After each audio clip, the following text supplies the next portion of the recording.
Ahora que ya hemos considerado los distintos roles que existen relacionados con el arte, se nos hace pertinente ver cuáles son las intenciones en que cada una de las instancias que asumen estos roles se aproximan hacia el arte, sea para producirlo, sea para distribuirlo, etcétera, etcétera. Entonces, en esta presentación vamos a ver distintas intenciones pensando inmediatamente que van relacionadas con los roles anteriores. Al final voy a presentar una matriz donde les muestro más o menos las relaciones que ellos tienen, pero vamos a ir primero viendo de uno en uno las intenciones y así vamos progresando en la discusión. Una de las primeras intenciones y que está soportada desde el punto de vista de el romanticismo y más o menos de ahí hacia acá, ¿verdad? Es la búsqueda de la belleza en sí misma, porque a la belleza se le otorga un valor que puede ser de disfrute, que puede ser de ostentación de poder, etc. Entonces, la primera, digamos, intención en esta búsqueda de la belleza de las personas que generan arte sería la mejoría de la vida cotidiana, es decir, que la belleza te hace la vida más tolerable, te hace la vida más estética, más agradable, y entonces es una cuestión del gozo estético. De esta manera buscamos entonces crear arte, distribuirlo y consumirlo para que nos haga la vida más llevadera, más agradable, y en la contemplación de este poder o asumir otras tareas de la vida que son menos agradables. Otra puede ser simplemente que lo que quiero es ornamentar los mensajes, es decir, quiero adornar algo que es necesario. Pensemos, por ejemplo, en una película que tiene una banda sonora que, además de añadir significados a lo que ya está sucediendo en la película, nos hace la experiencia más agradable, más amena. Si nosotros vemos películas antiguas que tenían menos música porque había que tocarla en vivo, entonces son un poco lentas, son un poco cansadas y no tienen todo ese soporte y además toda esa experiencia. Hay películas hoy en día que uno ve por la banda sonora exclusivamente, e incluso hay películas como la de Rapsodia Bohemia, que es una canción continua la que te cuenta la historia. También podemos imaginarnos cuando hago un edificio que es completamente cuadrado y funcional, le pongo adornos y estos adornos muchas veces son considerados arte. Le pongo cuadros, le pongo esculturas, le pongo figuras, le pongo formas geométricas, y de esta manera la experiencia de contemplar el edificio y de desplazarse en el edificio se vuelve más estética. Pensemos que este gozo estético es exactamente lo que lleva a todas las personas a comprar los adornos que ponen en la casa, ¿verdad? Que no tienen ninguna otra función que estar ahí y verse bonitos. Existe también la idea de la trascendencia moral en la búsqueda de la belleza, es decir, existe una escuela filosófica que considera la belleza, lo trascendental, lo sublime, lo hermoso y también lo feo y lo profano, como valores morales. Entonces se le otorga esta carga importante de valor ético a la belleza cuando algo es más hermoso, es más puro y de alguna manera está relacionado con valores positivos. Esto es mucho de lo que se hace en las procesiones, por ejemplo, donde al añadirle belleza al asunto, la cosa se vuelve más importante, más sublime y más positiva. Por supuesto, existe la ostentación del poder. En la medida en que yo puedo ostentar belleza, puedo demostrar que tengo capacidad de influenciar la vida mía y la de los demás. Todos los monumentos que encontramos en los grandes países que son gigantescos y que tienen esa función de mostrar cuán grande, cuán poderosa es nuestra nación, es una ostentación a través del arte. Y en términos un poco más pequeños, imaginémonos la persona que compra diseño, la persona que compra un teléfono que es más caro que no es necesariamente más eficiente, pero que es más bonito y que yo lo ando porque el que sea más caro implica que yo tengo mayor capacidad de compra, ¿verdad? Y eso se repite en todas las esferas. Esto se repite cuando vamos a un museo, por ejemplo. Los museos también pueden ser una ostentación de poder de los diferentes pueblos. Imaginémonos el Museo de Pérgamo, que está en Berlín, ¿verdad? Y que es una cosa fantástica, donde cogieron todo el templo, lo desmontaron y lo montaron en Berlín. Y eso es una forma de demostrar que yo tuve el poder de conquistar, desarmar, trasladar y ponerlo acá para que mis ciudadanos puedan verlo en casa. Y para que además los otros vean que yo tengo la capacidad de conseguirlo, de conservarlo y de mostrarlo. Si nos imaginamos un museo como el Museo Británico, que está lleno de muestras de arte de todo el mundo, esa es la función que tiene, entre otras por supuesto, pero es de decirle al mundo: yo tengo la capacidad, he andado por todo el mundo y a todo el mundo le he quitado cosas, y aquí las tengo para que las vengan a ver, y tienen que venir a mi casa a verlas. En repaso, tenemos la mejoría de la calidad de la vida, que es a través del gozo estético, la ornamentación de mensajes que puede añadir no solamente este gozo estético, sino además elementos emocionales, la trascendencia moral, dándole a la belleza una calidad o una cualidad moral, y finalmente la ostentación del poder. Esa sería nuestra primera intención. Todas las intenciones que vamos a ver ahora dedicadas hacia el arte van relacionadas. Entonces vamos a ver cómo la primera que tuvimos se nos va a relacionar con la segunda, la tercera y etcétera. De modo que hay factores comunes, pero que alteran de alguna manera la intención del ente que asume el rol hacia la obra de arte. Entonces tenemos que el entretenimiento y la recreación también es una manera de mejorar la calidad de la vida. Es decir, yo en la medida que tengo gozo estético y que tengo esa contemplación, mi vida se me hace más tolerable, se me hace más hermosa, y hermoso es bueno, hermoso es saludable, hermoso es placentero. Esto además puede ser utilizado para la evasión de la realidad. Es decir, en la medida en que yo me meto en un mundo artístico, me meto en una experiencia artística durante un tiempo, me puedo olvidar de todo el resto de mi contexto. Imaginémonos, por ejemplo, los cantantes de hip hop y de reggaetón que ahora están muy en boga, y parte de la creación del personaje de este reggaetonero o de este cantante es la opulencia, y la opulencia está expresada a través de las cosas bonitas de las cuales se rodea.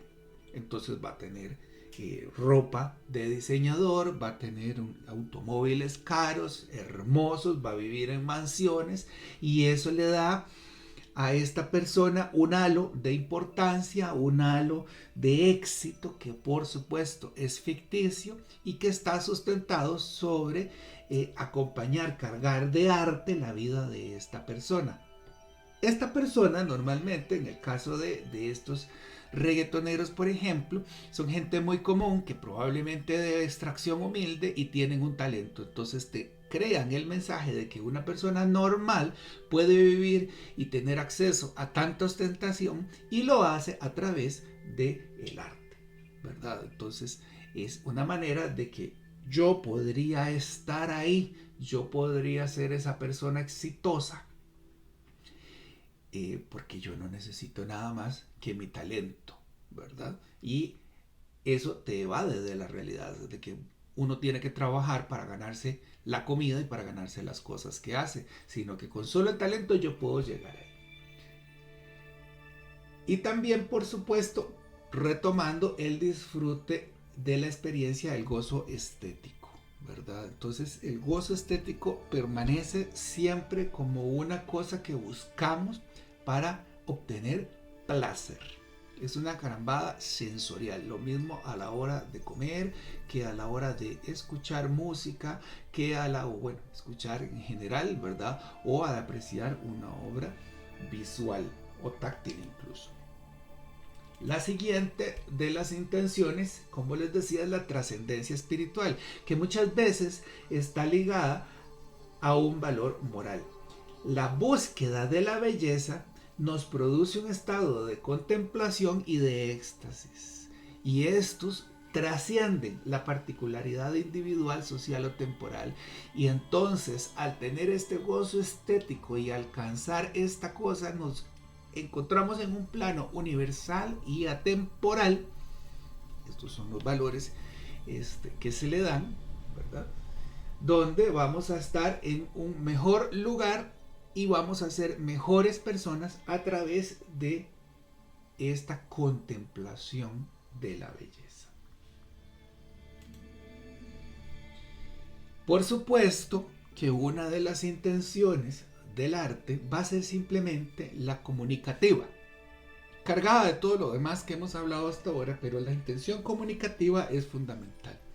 Durante muchísimos siglos, el arte visual al menos era la única manera de contar una historia ante una población que no era letrada. Entonces yo contaba una historia a partir de una serie de cuadros, de unas esculturas en un templo, de un monumento en una plaza pública, ¿verdad? Entonces ustedes decían, este hombre que va en este caballo es nuestro libertador. Y de esta manera daba pie para contar la historia de este libertador representado allí. Lo mismo guerras, lo mismo religión, etcétera, etcétera, etcétera. Entonces, las iglesias góticas, por ejemplo, que son preciosas, una de las mayores intenciones que tenían con sus vitrales, con sus pinturas, etcétera, eran para facilitar el cuento, ¿verdad? Era una cuestión comunicativa, que por supuesto implica un registro.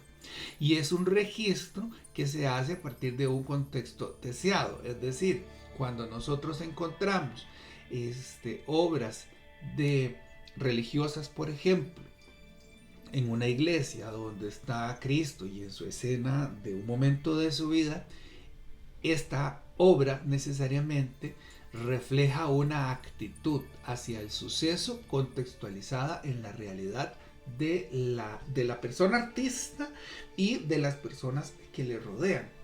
Vamos a ver, voy a tratar de hacerlo más gráfico.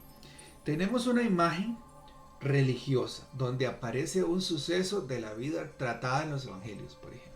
Y entonces allí el artista, cuando plasma la imagen, necesariamente filtra cosas de su época, muchas veces la ropa, el tipo de moneda que tienen o incluso los personajes que aparecen alrededor de los principales pueden estar vestidos o pueden estar ambientados de acuerdo con la época del artista, no la época del suceso.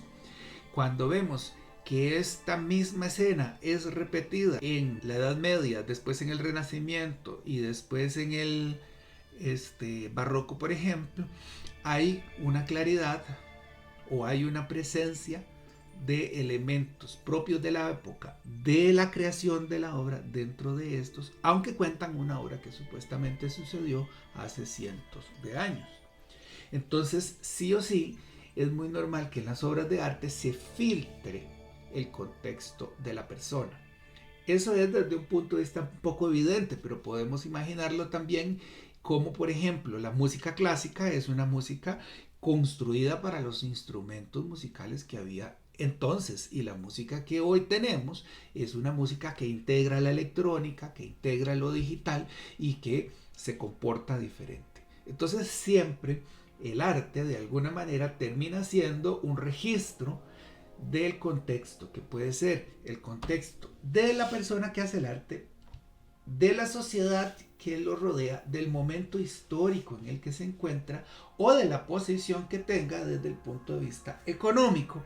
Y por supuesto también si tiene un punto de vista político, ¿verdad? Existe arte panfletario, como ya lo vimos, que es específicamente para hacer campaña a una idea. Y eso nos lleva al tema de la manipulación ideológica. El arte, por tener esa capacidad de conmoción y esa capacidad de gozo estético, de provocar el gozo estético en las personas, es utilizado también para manipular el punto de vista de la gente. Entonces, se utiliza el arte para de forma evidente o de una forma disimulada, cargar el mensaje de matices que te conmuevan y te familiaricen con lo que realmente yo quiero decir. Acá yo pongo algunos ejemplos interesantes. En el arte antiguo, por ejemplo, tenemos a los egipcios que tenían estas cosas gigantescas y que las ponían en medio del desierto porque cada vez que alguien se aproximaba, un enemigo venía desde afuera, en el desierto plano y se encontraba aquellas cosas gigantescas, inmediatamente decía, esta gente tiene mucho poder y entonces yo no me voy a meter con ellos. Esto era una ostentación de poder clarísima, a pesar de que las obras tenían un carácter religioso y trascendental y etcétera, había por supuesto una manipulación del mensaje que decía, conmigo no te metas. También, por ejemplo, me gusta siempre hablar sobre la historia del Rey León cuando uno ve la película original y sobre todo si la ve traducida, la película es tremendamente racista y que entonces los personajes que son malos son personajes, digamos, de distintas procedencias que no son blancos. Es decir, el Rey León, Mufasa y su familia son todos blancos, ¿verdad? Los súbditos, tenemos un sacerdote que es evidentemente africano y de raza negra, porque así lo pintan. Las hienas son mexicanas. Mufasa, que es Scar, que es el enemigo, es evidentemente árabe, y de la manera en que ellos hablan y la forma en que se comportan, se ponen en una posición de inferioridad, de servilismo o incluso de confrontación violenta en contra de los blancos. Y por supuesto termina viniendo el Rey León como el rescatador, el Mesías, a salvar a la comunidad de los leones, que son los blancos. Porque al final de cuentas, si los blancos están bien o los leones están bien, el resto de la jungla, de la selva, está bien, ¿verdad? Entonces ahí hay un mensaje de entretenimiento, digamos que es el principal conductor, cargado de mucha estética, pero una estética dirigida hacia la manipulación de las personas que lo ven. Y es hasta que uno tiene una cierta conciencia de esto que puede encontrar este tipo de signos alterados. Vemos la película de los dos papas de Netflix. Es una película muy agradable de ver. Tiene un par de actores ingleses fabulosos que hacen una actuación encantadora. Y la intención, obviamente, es que primero yo me olvide de que Ratzinger era o Ratzinger, no me acuerdo cuál es el apellido, del Papa Pío, era un patán, ¿verdad? Y que ahora tenemos otro papa que es el latinoamericano, que tiene una historia muy dura y que está familiarizado con todas las necesidades de los cristianos, y termina siendo una película muy hermosa, de una calidad técnica impresionante, pero totalmente dirigida hacia una comunidad católica, y recomendando fuertemente el Vaticano. Entonces, obviamente el Vaticano ha metido mucho dinero en la película con Netflix, ¿verdad? Y bueno, ahí tengo el ejemplo de Juan Santamaría y de Obama, ¿verdad? Que siempre son como cosas que no es un retrato, sino que es algo muy cargado de los colores adecuados, de las formas adecuadas, creándote sensaciones de positivismo, de poder, de superación, etcétera, etcétera. Y obviamente que una de las intenciones del arte pues es el comercio, ¿verdad? Los valores otorgados a las obras, así como esa capacidad que ya hablamos de conmover, los convierten en mercancías de gran valor, ¿verdad? Sobre todo cuando está respaldada por una serie y todo un aparato, como vimos en el video de Los Simpson, un aparato de promoción del artista y de la experiencia como algo de calidad superior, como algo que se necesita cierto abolengo para comprender y para participar, ¿verdad? Entonces la obra se convierte en un bien de comercio que está soportado por todo un aparato por debajo, y la evaluación monetaria también es otra manera, la evaluación de la obra a nivel de dinero es una forma de expresar otros valores. Entre más cara va a significar que es más bella, va a significar que es más conmovedora, va a significar que tiene elementos comunicativos más contemporáneos y más sofisticados, etcétera, etcétera. Entonces, cuando una obra es cara, es una obra más válida, ¿verdad? Es más importante solo por el hecho de que es cara. Eso es básicamente lo que soporta mucho del comercio del arte, que es un mercado que mueve muchísimos millones, pero al mismo tiempo muy exclusivo, muy cerrado, ¿verdad? Y que se convierte también en un soporte para las otras intenciones que teníamos de ostentación de poder, de gozo estético, etcétera, etcétera. Entonces, para hacer una última reflexión sobre el tema, pensemos en los roles del arte, ¿verdad? Que estaban en los diferentes momentos que vive el ciclo de la obra, que es la creación, la ejecución, la exposición, la distribución y el disfrute, y los diferentes roles que intervienen y cómo los diferentes entes desde su rol van a tener intenciones hacia la obra del arte. Entonces el creador puede tener el gozo estético, el gozo de la experiencia de hacerlo, pero también puede tener un interés comercial y también puede tener un interés de manipulación ideológica. Lo mismo el intérprete, la persona que canta, la persona, el actor, la actriz, ¿verdad? Va a tener también diferentes aproximaciones y así sucesivamente. Entonces veamos acá cómo las intenciones están relacionadas con los roles de esta forma. Las relaciones más abundantes que hay entre las intenciones y el arte están en el intérprete, el creador, el certificador y eventualmente el mecenas. Esos son los que tienen como más cantidad de intenciones simultáneamente, ¿verdad? Como les decía, el intérprete puede buscar la búsqueda de la belleza, puede buscar entretenerse interpretando, pensemos en un karaoke, ¿verdad? La trascendencia espiritual que puede tener una persona, es decir, ¿cuánto no hemos visto un bailarín, no hemos visto un músico que entra en una especie de trance mientras está ejecutando la práctica, ¿verdad? La intención de transmitir comunicativa, de transmitir ideas, la manipulación ideológica que puede tener un intérprete que esté parcializado desde su visión política, por ejemplo, y finalmente, pues lógico que un intérprete quiere vivir del arte. Lo mismo podemos encontrar en todas.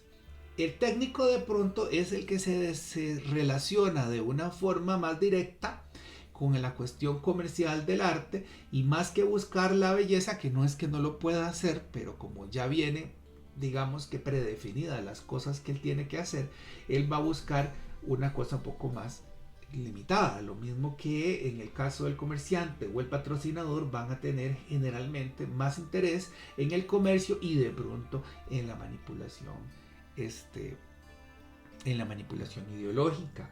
Y finalmente vemos como el consumidor, el espectador, ¿verdad? Que son como muy familiares, van a tener más interés, más que en la transmisión de ideas, van a tener interés, por ejemplo, en el gozo estético o en el entretenimiento por sí mismo, ¿verdad?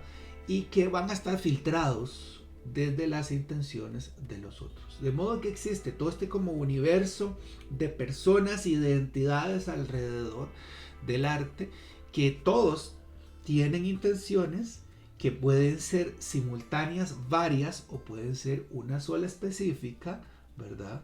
Relacionadas con este objeto que nosotros llamamos arte.